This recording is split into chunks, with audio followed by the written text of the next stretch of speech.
Bom dia a todos, meus queridos, a graça e a paz do Senhor Jesus. Mais um dia, quinta-feira, meus irmãos. O Senhor nos deu a graça de termos esse ar para respirarmos, uma noite de sono reparadora, que possamos ter a consciência, buscar o equilíbrio emocional, em todas as áreas da nossa vida, nos observar, buscar uma forma de nos descansar no Senhor. Se precisar da ciência, da psicologia, de uma terapia, que façamos, mas que verdadeiramente precisamos estar alinhado, preparado, com o espírito regozijado no Senhor, preparados para a nossa luta diária, para que possamos demonstrar e que Deus seja notório em nós através da nossa devoção, ou seja, da nossa entrega sincera. Assim como nós vamos ter aqui o exemplo de uma mulher chamada Ana, mãe do maior profeta que teve em todos os tempos, ao meu ver, mãe de Samuel. E Ana nos ensinará aqui em 1 Samuel, capítulo 2, no verso 2. Terá muitos ensinamentos, eu trouxe pelo menos alguns deles para nós aqui nessa manhã. Amados, e a palavra diz: não há outro, não há santo como o Senhor, porque não há outro além de ti, e rocha não há nenhuma como o nosso Deus. Oh, glória! Vamos orar para entendermos o caminho que Ana, através dessa oração aqui de Ana, possamos aqui de alguma forma buscar para as nossas vidas como exemplo, para viver a nossa vida com estes caminhos traçados por uma mulher de referência, como foi essa mulher. Mas ela já se foi há muitos anos, mas a palavra de Deus, ela é viva. E ela precisa fazer a eficácia dela sobre as nossas vidas, hoje aqui no século 21. Vamos orar.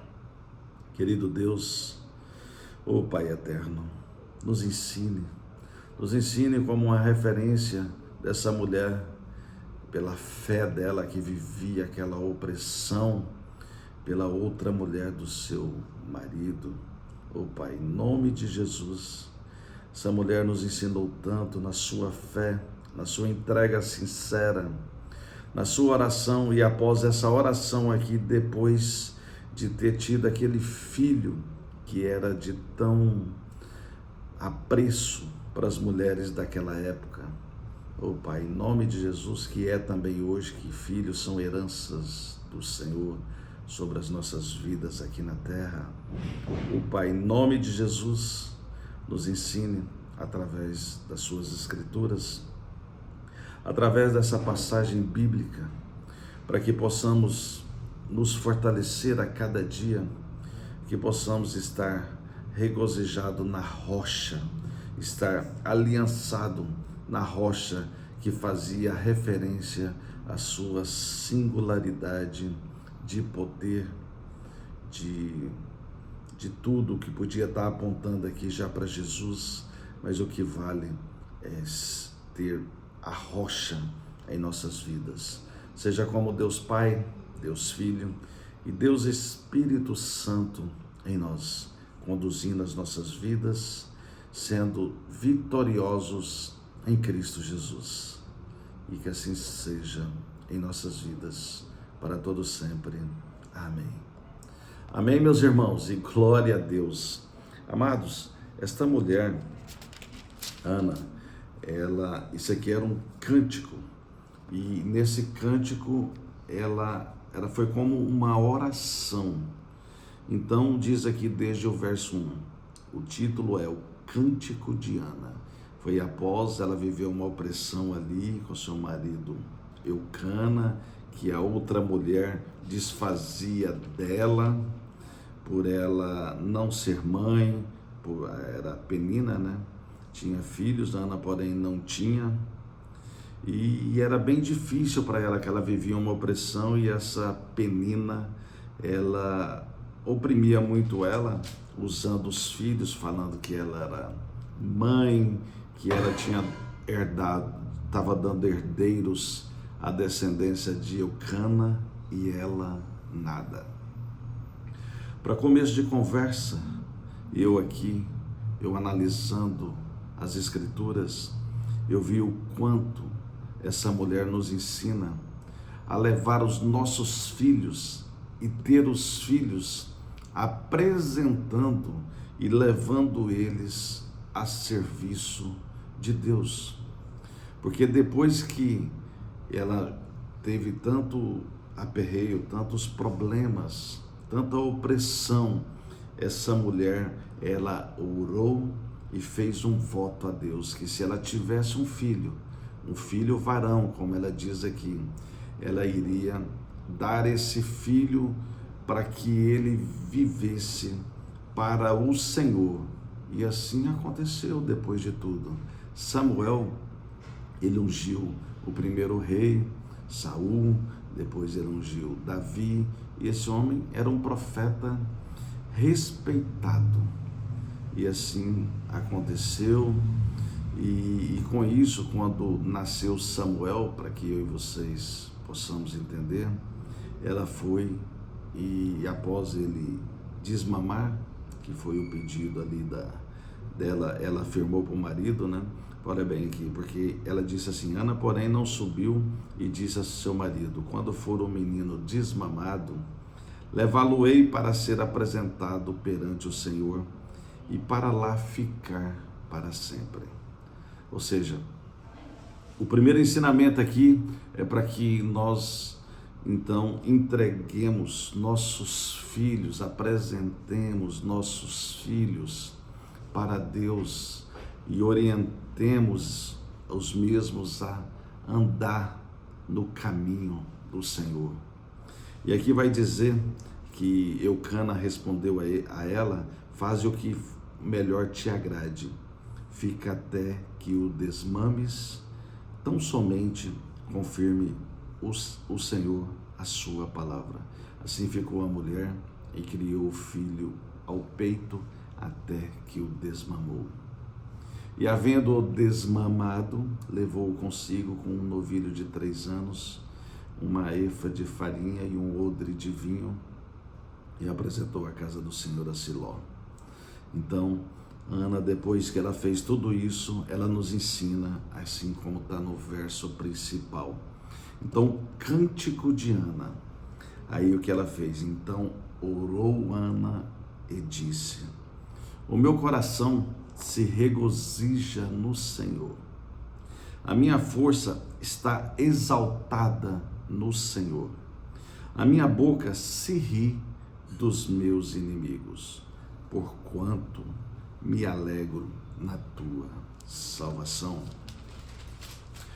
Aí vem o verso-chave: não há santo como o Senhor, porque não há outro além de ti, e a rocha não há nenhuma como o nosso Deus.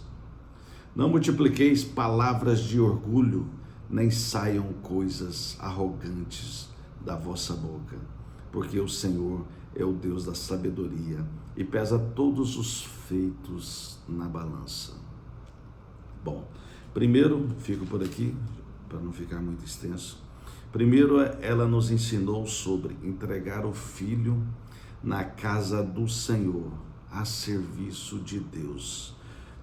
Antes, logicamente, que primeiro ela nos ensinou como se posicionar perante Deus para que uma enfermidade seja curada.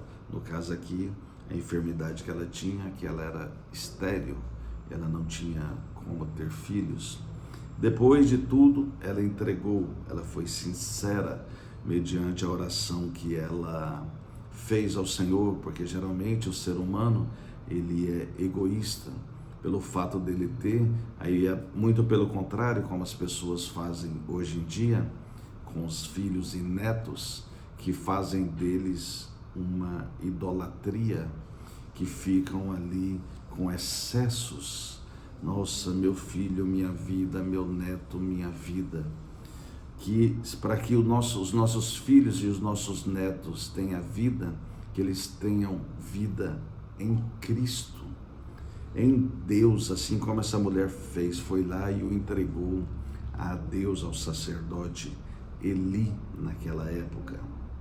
Então, o que precisamos fazer é tirar a forma a possibilidade de idolatrarmos filhos, netos e as crianças de hoje em dia, porque as coisas estão de mal a pior por isso. Porque o que filhos e netos e as crianças precisam é estar dentro da casa de Deus, nos caminhos do Senhor, na ordem e decência do Senhor, na disciplina de Deus. É isso que precisa. Mas Ana aqui nos ensina primeiro ter o coração regozijado, voltado ao nosso Senhor. A força que a gente precisa ter, ela está exaltada no Senhor. A sua boca pode até rir dos seus inimigos, porquanto a nossa alegria tem que ser na salvação eterna. Porque aqui tudo é passageiro, tudo é passageiro. Aqui ela vai dizer, depois eu vou mostrar mais aqui sobre ser passageiro, porque aqui não há santo como o Senhor, porque não há outro além de ti.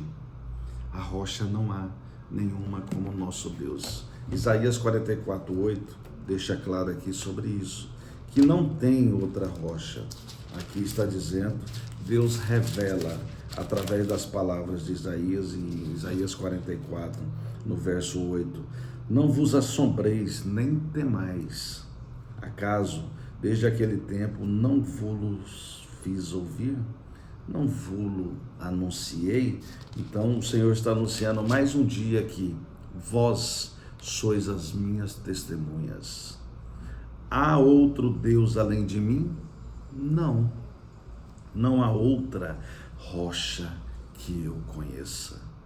Então, assim como está na introdução aqui, no estudo dessa palavra, a rocha é como uma designação do reino divino. Esse termo está concentrado em passagens poéticas, como no Cântico de Moisés, no Cântico de Davi, nos Salmos e em Isaías. Nos vários lugares em que aparece o termo, sugere a força e a soberania de Deus, a estabilidade e a salvação dos que confiam nele. Então, a estabilidade de vida que precisamos ter, a certeza da nossa salvação, é entender que a nossa rocha é o nosso Deus. E depois vai dizendo, não multipliqueis. Então aqui já nos ensina, Ana nesse cântico dela, nessa oração, ela nos ensina a não multiplicar, não ter palavras de orgulho, nem sair coisas arrogantes da nossa boca, para a gente estar alinhado com Deus, com a palavra de Deus, estarmos aprovados para Deus.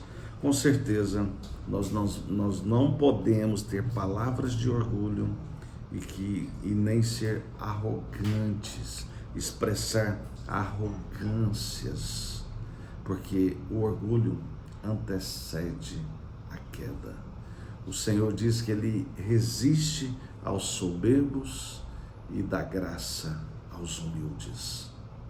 Por isso, essa mulher recebeu a graça de ter um filho mesmo estéril. E ela nos ensina aqui, mais uma vez, ter humildade, a simplicidade em espírito, e não sermos arrogantes e nem sermos orgulhosos.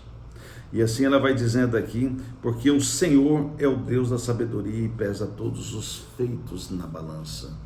Então, se tivermos posição de orgulho e arrogância, Ele vai colocar na balança, e os feitos que Ele tem preparado para mim e para vocês, o galardão aqui na terra, a gente pode perdê-los, porque vai estar na balança negativa, por sermos orgulhosos e arrogantes. assim como ela está nos ensinando aqui. Então, assim como estava aqui no verso 1, ainda na parte B, para a gente não rir dos inimigos e porquanto nos alegrar na salvação e exaltar a nossa força no Senhor. Por quê? Porque aqui vai dizer, porque o arco dos fortes é quebrado. Aqueles que se acham fortes, aqueles que usam a primeira pessoa do singular, pensando que é alguma coisa, assim como eu tenho falado já hoje, o terceiro dia. Você, se você usar o eu, você vai ser este orgulhoso, este arrogante. Você vai trazer a razão, esse orgulho para a sua vida, e isso vai anteceder a queda. Você precisa entender, porque o Senhor disse aqui nas Escrituras Sagradas, nesse manual de vida, Ele disse, eu sou.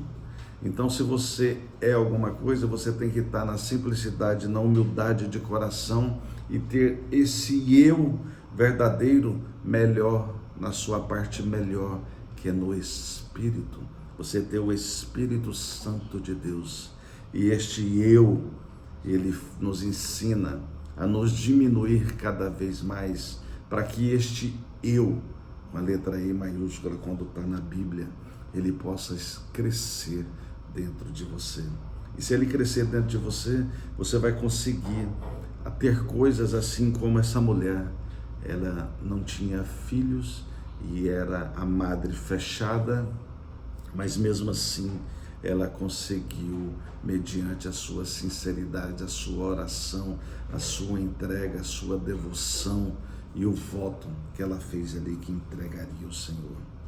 Então, assim como está em Salmos 37, verso 5, entrega a tua vida, entrega o teu caminho ao Senhor, confie nele e o mais ele fará.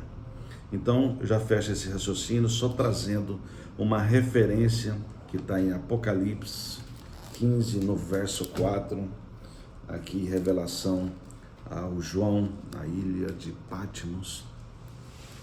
Então, aqui ele vai dizer, e ele trouxe aqui, lá no passado, os remidos entoam o cântico de Moisés e o cântico do Cordeiro.